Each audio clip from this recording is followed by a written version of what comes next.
Terima kasih pemirsa, Anda masih bersama kami dan kita di segmen Market Tebas. Kita simak beberapa informasi yang menjadi market highlight pemirsa ya.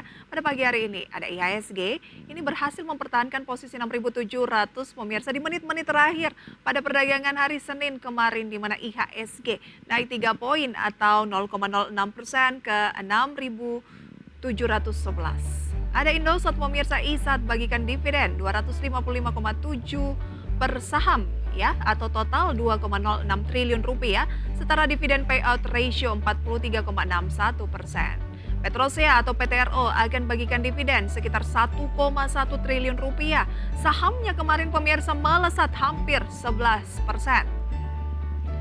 Kemudian pemirsa kita akan simak untuk informasi-informasi lainnya terkait dengan agenda ekonomi dan juga emiten. Di mana pemirsa kita ke agenda ekonomi terlebih dahulu, diantaranya ada investasi aset tetap China, penjualan retail China, penanaman modal asing, FDI China. Dari Amerika ada penjualan retail inti Amerika Serikat, pidato sejumlah anggota FOMC. Kemudian dari Eropa ada neraca perdagangan Eropa. Berikutnya pemirsa dari emiten, agenda yang patut Anda cermati pemirsa ada INKP dan juga Tekim berencana melangsungkan RUPS pada hari ini. Bevin juga akan RUPS, TAPG, CSRA.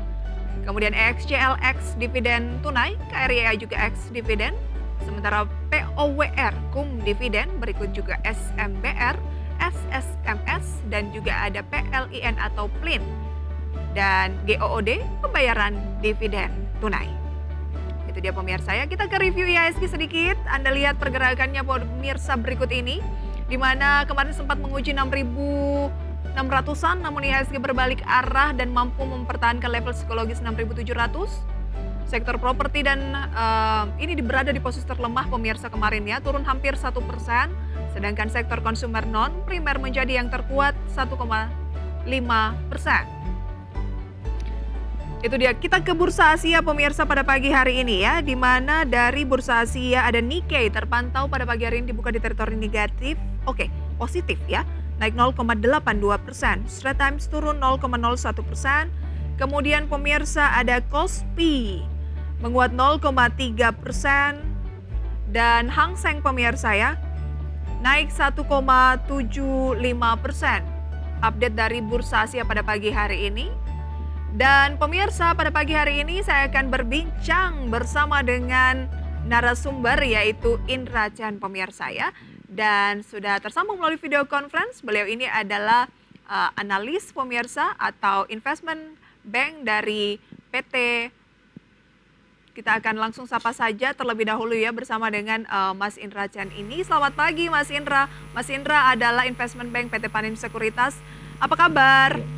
Selamat pagi Mbak, kabar baik, terima kasih undangannya. Terima kasih banyak untuk waktunya pada pagi hari ini. Mas Indra, mencermati indeks harga saham gabungan mampu bertahan di 6.700 meskipun di menit-menit terakhir begitu ya. Anda melihat ada potensi seperti apa dari pergerakan dari indeks harga saham gabungan kita kemarin yang beberapa analis menyebutkan bahwa ini sebenarnya masih dalam pola sideways.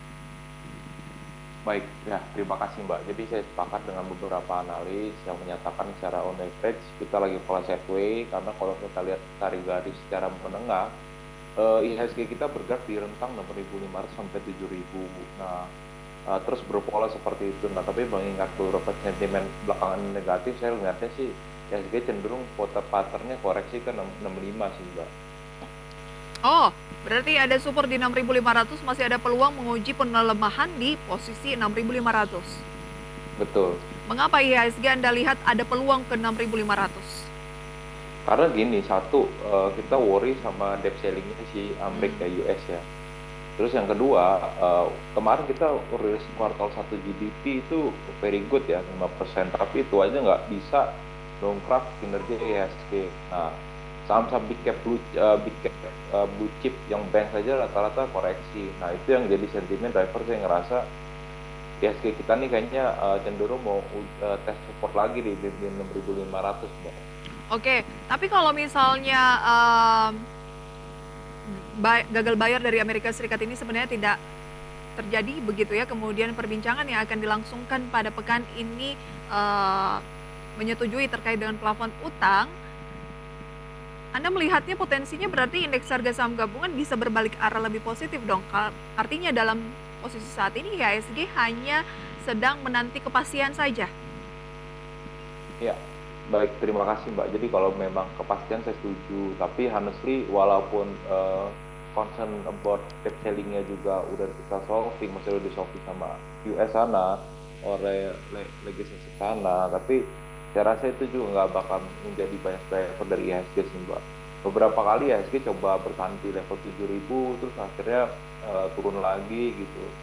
Saya lebih melihat nih beberapa saham teknologi yang harusnya menjadi driver malah menjadi bau pemberat Mbak, Mhm. seperti Goto, Bukalapak dan sebagainya. Kinerja mereka kan kita ekspektasikan this year and ke depannya kan very good Mbak, seperti itu. Oke, jadi kalau misalnya plafon utang dari Amerika Serikat ini ternyata disepakati, Anda tetap melihat arah IHSG tetap di 6.500-an Saya lebih ngeliatnya pokoknya sideways Mbak, jadi gini, sideways? jadi walaupun IHSG kita mungkin terbantu oleh sentimen luar, Mhm. tapi sayangnya di internal sentimen kita nggak ada, apalagi mau menjelang pilpres kan tahun depan kan. Jadi saya rasa mungkin IHSG kita nggak akan bergerak kemanapun gitu.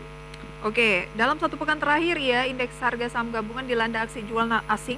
Di pasar reguler, kalau Anda cek pemirsa saya, saat ini asing sudah melakukan penjualan 1,41 triliun rupiah.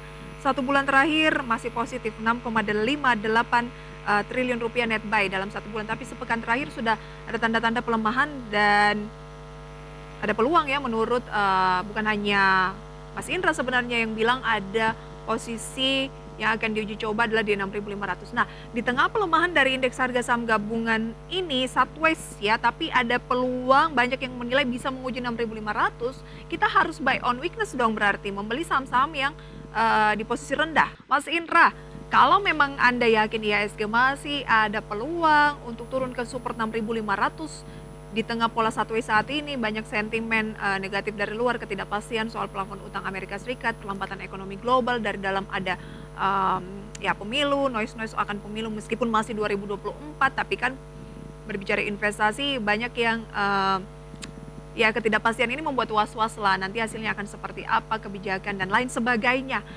Kita lebih baik buy on weakness atau bagaimana untuk trading dulu? Oke, terima kasih. Kalau kita trading dalam jangka pendek ya, kita ngomong trennya mungkin 2 hari, 3 hari, kita nggak usah ngelihat pattern IHSG yang jangka menengah gitu. Kita lebih ngeliat sentimen day to day-nya aja, Mbak, gitu. Tapi kalau misalnya kita patternnya bulanan, medium term, nah mungkin kita harus worry terhadap tren dari IHSG sendiri, Mbak, seperti itu. Oke, jadi rekomendasinya lebih baik apa yang dilakukan saat ini untuk Ya trading? kalau untuk ya terima kasih, kalau untuk trading sih saya lebih nyaranin mungkin di dalam rentang pendek ya, maksudnya Mhm. trading periodnya mungkin daily atau misalnya weekly basis gitu loh, itu lebih lebih secure karena uncertainty-nya masih tinggi, itu juga kita ngeliat polanya masih sideways Mbak, seperti itu. Oke, saham-saham seperti apa yang menarik dicermati untuk trading? Untuk trading sih saya rekomendasi blue chip ya. Cuma saya lihat beberapa sektor ada technical rebound ya, seperti mungkin telco lumayan, terus saya lihat terus juga ada poultry juga ada rebound dikit gitu. Oke,